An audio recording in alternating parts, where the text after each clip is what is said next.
so glad you are listening to this podcast. Today, I have Jenn Trepeck with me, and she's been described as a force of nature in the wellness space. She's been recognized as Podcast Magazine's 40 Under 40, nominated for the 2022 International Women's Podcast Award for Visionary Leadership, and she is currently a nominee for the 2024 Women in Podcasting Award for the Best Health Podcast and Best Expert Guest. She is an optimal health coach, you guys, a podcaster, a business consultant, and she graduated from the University of Michigan School of Business, where she was working in hedge funds, and then she founded Better Life Now LLC and is working with clients and has been working with clients for over a decade. And Jenn started Salad with a Side of Fries podcast to help pay it forward and reach a larger audience to teach the nutrition education that we were all supposed to learn about. And she's going to tell us about that today in the podcast. So you guys, we have Jenn with us, and I'm so excited to share it with you. So here we go. All right. Hi, Jennifer Trepeck. Thank you for joining me on the Happy Whole You podcast. Thanks for having me. I'm excited. Yes. So today we're going to talk to the audience. You're going to share with the audience. We're going to talk about cholesterol, blood sugar, nutrition and lifestyle. So all things in terms of nutrition and wellness. But before we dive into that, can you share with everyone a little bit about who you are and how did you get to the health coach you are today and helping people? And by the way, I want to share that I love the name of your podcast, Salad with a Side of Fries podcast. That's fantastic, because I'm all about the 80-20 rule. Like 80% of the time, I'm going to kick butt on my eating, and 20% of the time, I'm going to have the cookie. I'm going to, eat the ice cream. I'll have the French fries, and I'm okay with that. So, all right, let's jump in. So share with everyone a little bit about yourself and how did you get to where you're at? Yeah, first of all, thank you. It's sort of become this joke now where, like, if somebody doesn't understand ordering salad with a side of fries, like, I'm not sure if we're going to be friends, right? Yeah. But really, Salad with a Side of Fries, my podcast was born out of over a decade of, working as a health coach and helping clients really reclaim control of their health in a way that really, I almost hate saying this because it seems so trite these days to say it, but it's true. It's about creating a lifestyle where we can live by the 80-20. Because most people are coming from living 100 or 0, right? And we're like in this roller coaster between those two extremes. And I did that too. So to your question, right, backing up, I grew up in the Midwest. I was a dancer growing up, and I sort of joke that I was like the skinny one in a family of dieters. But really what that means is that everybody around me was always on a diet. Fundamentally, while I ate fruits and vegetables and, great food choices, healthful, nutritious food choices, there was also, an inherent awareness of, whatever fad diet of the time there was, right? Yeah, and so careful, you could get fat. Right. Yeah. And it was also a function of, low carb, no carb, low fat, SnackWells, right? Jenny Craig, Weight Watchers, Atkins, right? Any diet out there. Yeah. I sort of joke that there isn't one that I haven't done, my family hasn't done, or we don't know somebody who's done it. And so growing up as a dancer, I was very aware of my body. So I really started to gain weight in between high school and college. And I was like, okay, well, I know what to do because I watched this, right? And I did every diet under the sun. Now, I thought I was going to be different. I thought I was going to do the diet, check the box, and be done with it. That's not how it works, right? And, lived on that roller coaster of this diet and then that diet, and living and dying. My mood depended on the scale, right? All of those things, we've been there.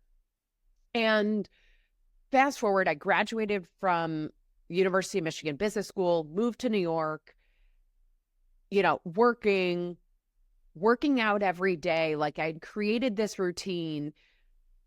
And also I felt like I would breathe and gain weight. Right? Yeah. And sort of worlds collided for me. So I was on this whole roller coaster of my own weight management and my health and trying to figure that out. And then the other side was I was looking for something to do outside of my full-time job with the intention of like investing that money or doing something to eventually just work for myself. I didn't know what I was going to do. I just knew I couldn't work for somebody else for the rest of my life.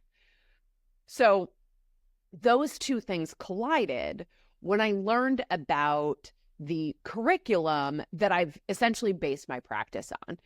And that curriculum is really about low glycemic impact nutrition. And I really dug into it. And I feel like it was the nutrition education we're all supposed to know and no one ever taught us. Yeah. Right? Like we live in this world and we all have bodies, and yet no one teaches us these things. Yeah. Can you share with the audience, if they don't know what low glycemic, like what is glycemic? What does that mean, the glycemic index? Absolutely. So there's glycemic index is a number rating given to foods based on how quickly and how likely they are to raise our blood sugar. Blood sugar matters because essentially if we are burning fat or storing fat is a function of blood sugar. So this is where it's like, yeah, duh, we know we're not going to eat the cucumber. We're not supposed to eat the Twix over the cucumber, right? Like, thanks, got it. Yeah. But the question then is, how do we live our lives in a way where we can eat the Twix? Because we're not going to go the rest of our lives never eating it, right? And that's what many of us were doing before. It was like, all the vegetables, none of the indulgent choices, or all of the indulgent choices, and we were just beating ourselves up about it, right? And we're left, I sort of describe it like, it feels like you're climbing Mount Everest naked and barefoot, and everyone around you is like, climb. What's wrong with you? Like, why aren't you going? Climb, right? And you're like, I don't understand, right? So I really dug into all of this to understand how foods impact our body, how our body processes food. And then I also, because I'm an insatiable student, was like, well, why isn't this what we learned? And how did all of those things come to be of what we were taught? Oh, well, that's right. We all know that. That's my listeners know that's the government, that's the food industry. Exactly. Economics. Yeah. Yeah. That's economics. That. Yeah. Right. Okay. So, yeah, go ahead. Fine. I was going to say, so just for the listeners, so if you eat something that's a higher glycemic index, it's going to spike your insulin, which means that insulin is your blood sugar, which is a hormone. And I think we need to remind people that it's a hormone. Yeah. So the way I sort of describe it to people is like, do you remember the old I Love Lucy episode where Lucy and Ethel are in the candy factory? Yeah. Do you know, right? Yeah. So they're in the candy factory, their job, and this is like the last straw. Like if they screw this up, they're going to be fired, right? So their job was to wrap the candy, put it back on the conveyor belt for it to go to the next station. When the conveyor belt was coming at a nice even pace, right? They could wrap the candy, put it back on the conveyor belt, and onward. When the conveyor belt sped up, they couldn't keep up, and they were so afraid of an unwrapped candy getting to the next station that they started shoving the chocolates everywhere, in their mouth, in their hats, in their pockets, right? Anywhere to not have an unwrapped candy going to the next station. Your body sort of works the same way, right? So we have this conveyor belt. When food and fuel come at a nice, even pace, the body produces insulin to carry all that fuel to our muscles and our cells to be used for energy. Well, so is the insulin like what's wrapping? So the insulin is like the wrapper of the candy. Okay, I'm just giving exactly. Yeah. So the insulin is like Lucy and Ethel, right? They're going to wrap the candy for it to get to all the muscles in our cells to be used. When we flip the switch on that conveyor belt and it speeds up, right? The body overproduces insulin to try to keep up, right? Well, our muscles and our cells can only take in so much fuel at a time, and then they close. They're like, cool, we're done. We got what we needed. But our fat cells, they're geniuses, and they are magicians of survival. And what this means is that all of the extra fuel and the extra insulin gets stored in the fat cells because the fat cells never close. They take all the extra. So what causes that conveyor belt to speed up, right? To create all that extra insulin production? It could be eating those high glycemic impact foods, the breads, the cookies, the baked goods, the pasta, right? It also could be eating too much at one time. In real life, it looks like sitting down at the restaurant. We order, now if textbook existed, we order textbook steamed fish and vegetables, right? But we start with the bread basket. The bread basket flips the switch on that conveyor belt, and now your steamed fish and vegetables is being stored as fat because we've already flipped the switch on the conveyor belt, right? So in the other extreme of when our blood sugar is too low, it's like the conveyor belt isn't moving. So it's never getting to that next station, right? Now, if we think about going back to Lucy and Ethel, right, they could wrap the candy and then it sits there and it might slowly get to the next person who's going to put the candy in the box. But that box is going to sit there till it can be full of enough chocolates, right, to be able to close it up. So in the body, if we slow down that conveyor belt because we haven't eaten enough, or we've gone for long periods of time without eating, it's essentially like the body is saying, something's wrong. I'm going to survive. You're not going to kill me, right? And now that what it does get, right? We can produce insulin, right? It gets carried around, but it goes to our fat cells for survival. Because the body says, you're not going to kill me. Fat is fuel stored to be used later. The body doesn't recognize that there's a refrigerator full of food that we're choosing not to eat. Instead, the body thinks it's a time of famine, right? We have very prehistoric biology still functioning in our very modern world. And so what that means is that the body holds on to everything as fat in order to survive. So our objective in how we eat is to keep that conveyor belt at an even pace, right? We're going to have fluctuations in blood sugar. That's natural. We just want to keep those fluctuations in sort of like this middle range, right? We're avoiding the extreme highs and the extreme lows, right? So how do we do that? Anybody a note taker? You want your, your little nugget, your takeaway. Here you go. Ready? Protein and fiber at every meal makes removing fat no big deal. Protein and fiber at every meal makes removing fat no big deal. Protein is clean, lean protein. I don't care. Eat what you like. Don't eat what you don't like, right? Fiber is vegetables and sometimes fruit. And a meal is really any time we eat. The only difference between a meal or a snack is how much we have at a time, and then therefore how long till we need to fuel again, right? So the other thing that we need to eat a couple times a day is some quality fat. And one day I will figure out how to get the quality fat into the cute little sentence. But for now, protein and fiber at every meal makes removing fat no big deal, and quality fat a couple times a day. Yeah, no, that's so good. That's the biggest thing is like, I always remind clients. It's like, if you focus on good protein and a good amount of fiber, like usually you're getting, some good nutrition going in the body. And you're eating real food, which is so important. And then I think too, like the whole fasting thing, I think that there's definitely some research and some benefits to fasting, but I think also as women, we should not be fasting the same way as men.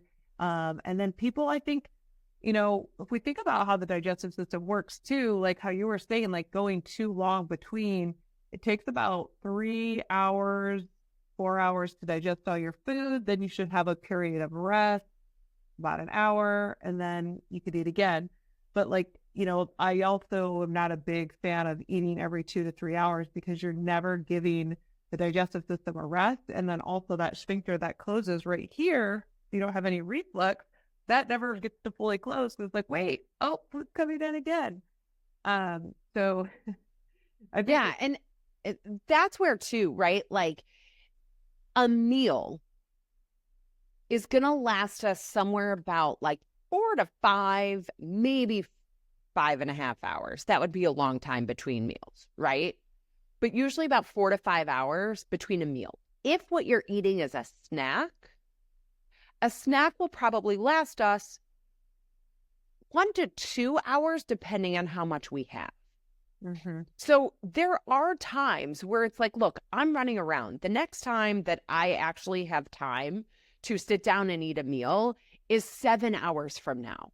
Well, that means I need a snack or something right now. Yeah. Right? Right. Or, right, it allows us, and as we experiment, and when I'm working with clients, part of the things that we look at is how long did that meal last us? How long did that snack last us? So then we can start to plan our day. And to your point on fasting, yes, there are benefits to fasting. The kind of fasting that I'm a really big fan of for everybody across the board is ending food about 2 to 3 hours before bed. For women who are menopausal, perimenopausal, we generally recommend about 4 hours before bed. And then we start to eat again within an hour of waking up.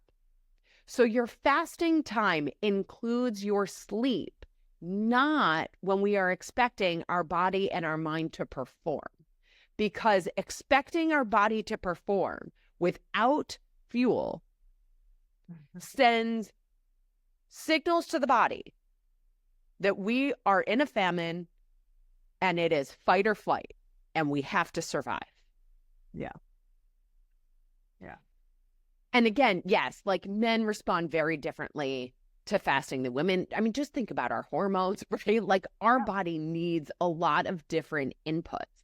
And the thing that I feel like most people, when they go to implement some sort of fasting, it really becomes a new phrase or a new title for calorie cutting, right? It can be easier to manage our calories if we're eating in fewer hours. But the thing that I say to everybody is the average American, given 24 hours a day to eat, does not get the nutrition that the body requires. So how we think that's going to happen in a fraction of that time, right? And our food supply is not what it used to be. So it requires a greater commitment to our nutrition choices if we're making some of these other constraints to ensure that our body is getting quality nutrition and vitamins and minerals and nutrients. Because also remember, most of those nutrients are water soluble, which means if we don't use them when we have them, when we eat them, we're going to pee them out. So it's not like we're holding on to the B vitamins for later, right? When we might need them. We need to, continue to have these nutrients throughout the day. Yeah, that's so important. And we always talk about zinc here because, there was that when COVID hit and everybody's like needing zinc. What people don't realize is your body has no mechanism to store zinc. And so it's interesting how the body will store fat soluble vitamins, but it doesn't store water soluble vitamins. And I think people get that mixed up. So we do supplement here. We use a lot of food-based supplements and things like that for our clients. But getting it and the nutrition is vital, but it is not the same food that we were eating 20 years ago. And Exactly. back to your point with the fasting, one of the things is when people fast, and I was actually talking with one of my employees about this the other day. She was doing fasting. I said, you still need to make sure you get your, 2,000 calories of nutrient-dense food in that window. She was like, really? And I'm like, yes, or you're starving your body. Your body is expecting to get what it needs, even if you're fasting. If you're taking your eating time and putting it in a shorter window, you still have to get that nutrient-dense food and those calories, or else it can backfire, especially if you're doing it for long periods of time. You're putting your body in starvation mode. So I want to back up to, so you graduated university, started your career, you started gaining weight, and then you found this low glycemic, or paying attention to the glycemic, paying attention to how your blood sugar was spiking. And then, so once you started doing that, was your body responding to that versus Atkins diet versus other diets and all of that? So 100%. Yeah. Okay. So your Yeah, body responded to that. Go ahead. Yeah, it was one of those things where, like, I remember, so I was working in this hedge fund, and they had kind of a complimentary continental breakfast in the communal kitchen on Monday mornings, right? So yes, there was some fruit, and then it was, the mini croissants and mini muffins and all the things. And I remember, I had been learning this stuff, and there would be Mondays where, like, I could go in and get water like once or twice and resist the platter. Yeah. But, like, by the third time, I mean, it was like white knuckling it, right? And those things had voices, and they would call my name, and they were harder and harder to ignore, right? You laugh because you know. Yeah, right? totally. 100%. So when I learned all of this, I remember one day very vividly, I walked into the kitchen, and it was like I heard that voice, and I was like, wait a minute. I get why that's appealing to me right now, right? My blood sugar is low. I haven't eaten anything yet. So of course, the signal coming to my body is I need fuel to my brain as quickly as possible when my blood sugar is low, which means I am craving the breads, pasta, baked goods, the croissant, and the mini muffin. Mm-hmm. So what I really need is to go back to my desk, eat the thing I brought for breakfast, and then see how I feel about the mini muffin and the croissant. Yeah. Lo and behold, I go eat the breakfast that I brought, right? Which was like some eggs and some veggies and some fruit, right? Quality nutrition, high in protein, high in fiber. All of a sudden, I could walk in the kitchen and there's no voice coming from the platter of baked goods, right? And so that it was liberating. It was the weight lifted, right? And one of the things was like, why isn't this what we learned? Everybody deserves this information. Mm-hmm. So that's when I became a health coach on the side. It was like late 2007. I became a health coach. This was like before health coaching was a thing. It was before side hustles were a thing, right?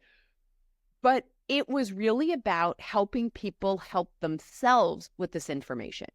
Because up to this point, I say we, because so many people, I see it over and over in my clients for the last almost 20 years, right?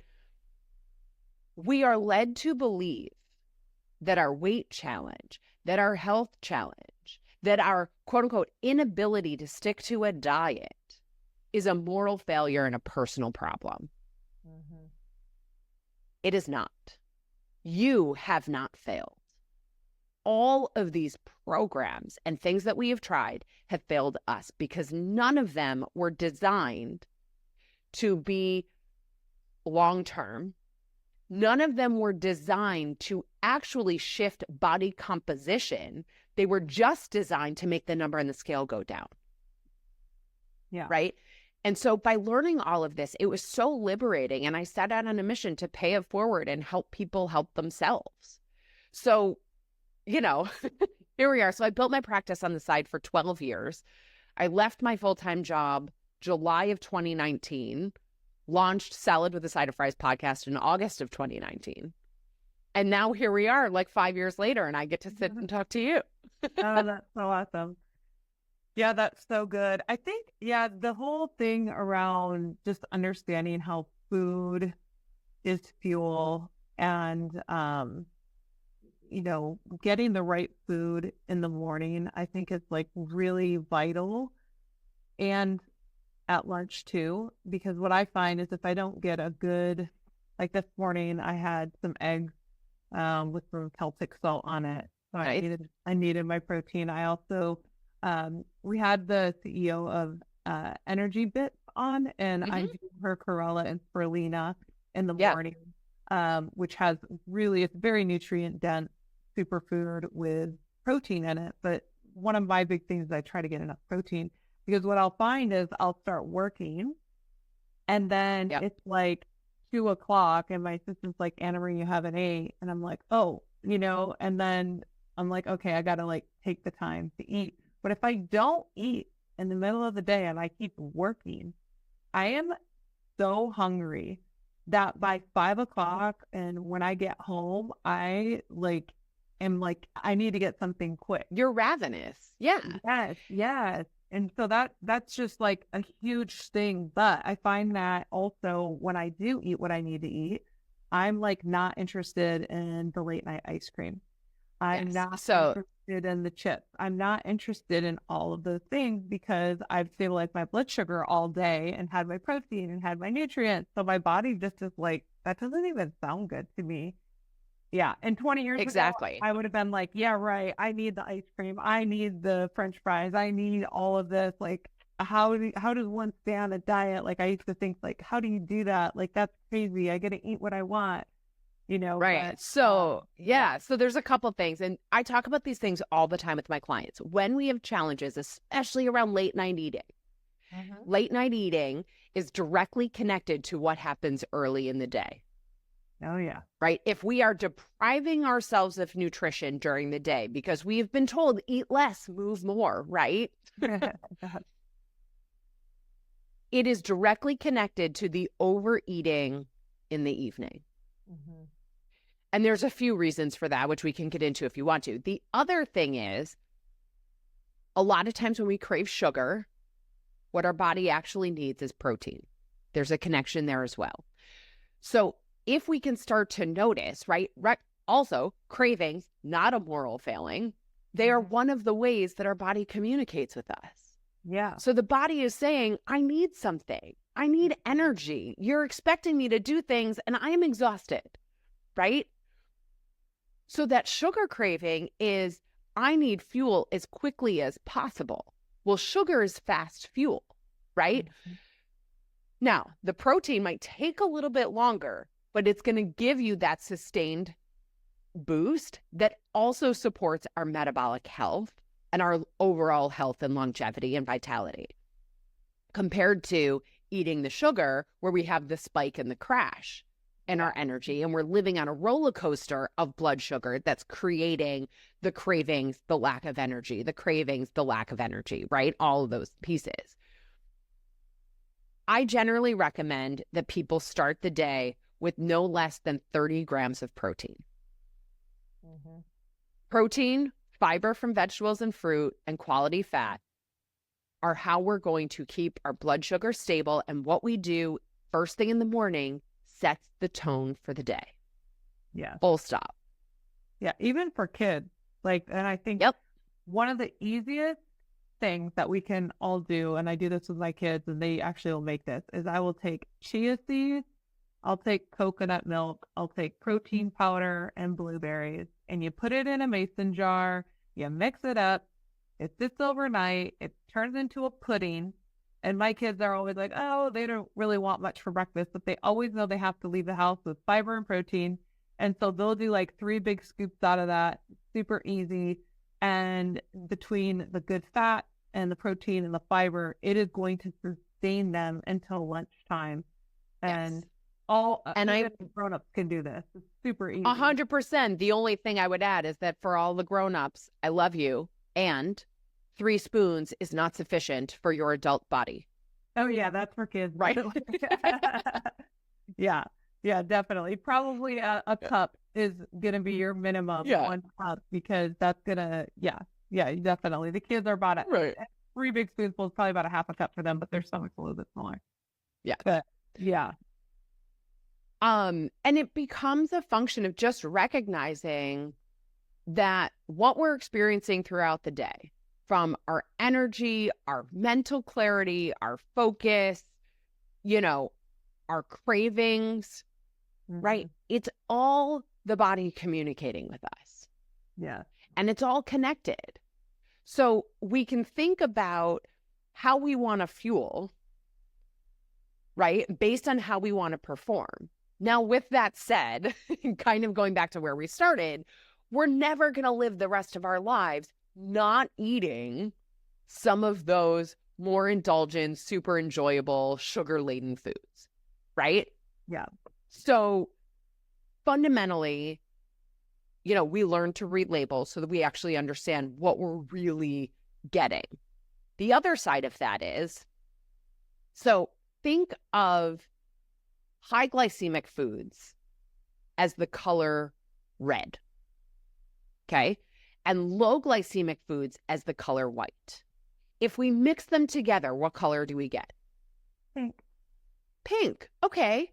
Well, not as red as red, but not as white as white. So the impact on our blood sugar is a little bit different. Well, okay, what if we have more of the low glycemic foods, the color white, and less of the higher glycemic foods, the color red? What color do we get now? Light pink. A light pink. Okay, well, now we're getting a little closer to the white, and I'm still enjoyed that higher glycemic food, right? So what that looks like in real life. We sit down at the restaurant. We have that bread basket.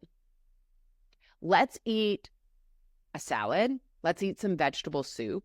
Let's have our meal, and then have a little bit of the bread with it. Now, we're not sugar bombing the body, spiking the blood sugar before we've eaten the quality nutrition, right? Or Thanksgiving.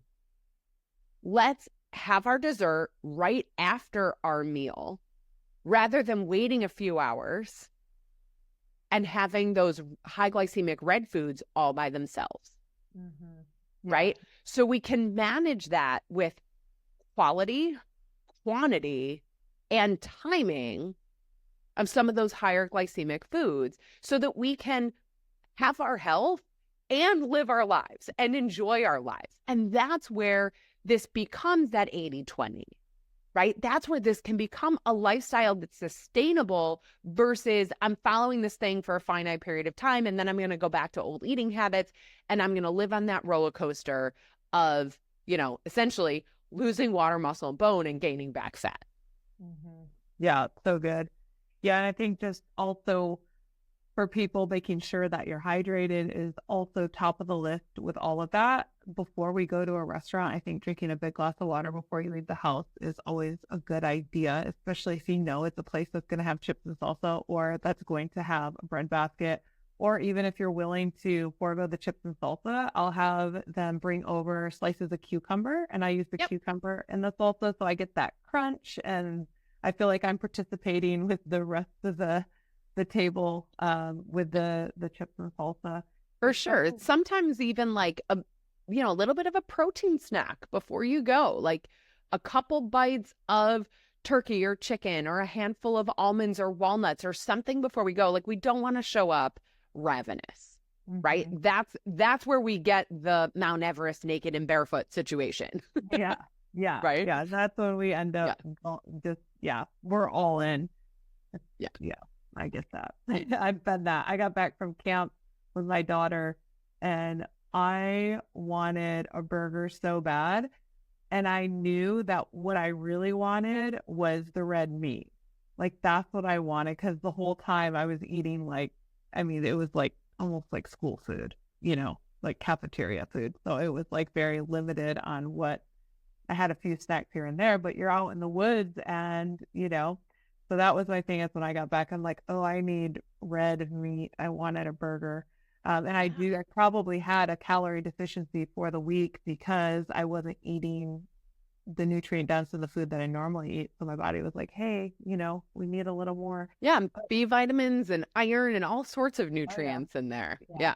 Yeah. So the body's always giving us feedback. And I love how, you're sharing with people how to really think about the glycemic index and, what color are you on that from white to red? Are you blending? Because that is an important recipe to keep that blood sugar stable as well. And then the other thing I wanted to throw in there and remind people of is at night when we're starting to go to bed, one of the reasons a lot of times people are craving sugar is because there's a drop in the serotonin and dopamine in the body. And so that is why it's even more important for you to have a good dinner with a lot of protein and a lot of fiber, because that's going to sustain you so you don't have that big drop. Okay, if you were to give people like 2 or 3 tips that they can walk away with, what would those be? Yeah. Well, you already got one. Protein and fiber at every meal makes sure moving fat, no big deal. Right? And then your quality fat a couple times a day also. What would be quality fat? Share with the listeners what you consider quality fat. Avocado. Serving of an avocado is half an avocado. Everybody's like, oh, I had a sliver of a quarter of a half of an avocado. Oh, I eat a whole one every time. Right. So half an avocado is a serving of quality fat. Olive oil, avocado oil, because we don't want to cook with our olive oil. So avocado oil if you're cooking with oil. Walnuts, almonds, right? Deep sea fish like sardines and anchovies, which are nobody's favorites, which is why I'm a big fan of supplementing with omega-3s. But also having your salmon and things like that. But making a concerted effort to have, raw unsalted nuts, olive oil, avocado oil, coconut oil, I say in moderation, especially for people who have some blood sugar challenges. There is some research that the saturated fat can sit in the insulin receptor sites and create some insulin resistance there. So for some people, the coconut is an incredible tool and a great option. And for others, that might be one that we want to use more occasionally. But so protein, clean, lean protein, whatever you want. Fiber is vegetables and sometimes fruit. And then we went through the fat sources. Movement and building muscle is incredibly important. Muscle dictates metabolism, right? So we must build muscle. Having said that, you can't outrun your fork. Yeah. So we want to not just separate our movement and our activity from the scale in our food, right? Like, because we're not, moving to undo what we ate or to give us the excuse to eat something later, right? We want to sever that.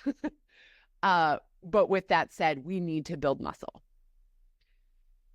And then I think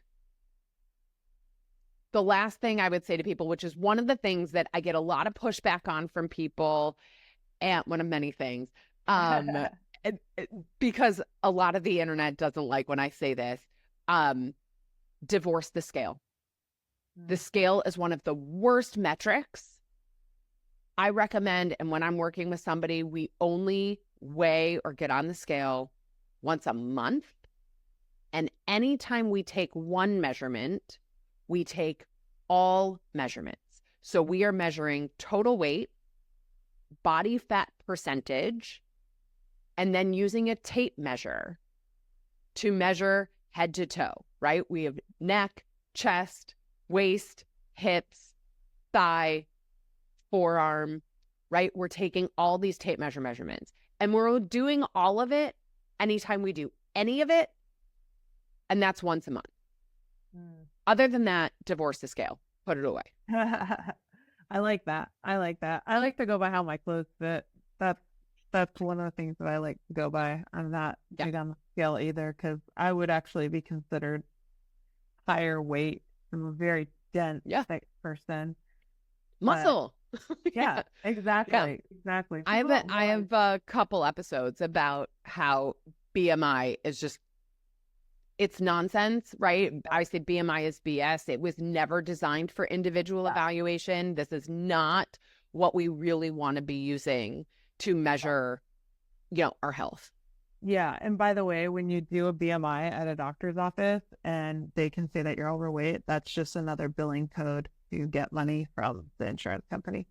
Yep. And it's not taking into consideration your body fat percentage, because muscle weighs more than fat, and muscle takes up less room than fat, but muscle does use up more calories throughout the day to sustain it versus fat. And so I think that that's important for people to really understand the difference between the two, because it makes a big difference. And I would not allow your doctor to write down your BMI on any of your medical records.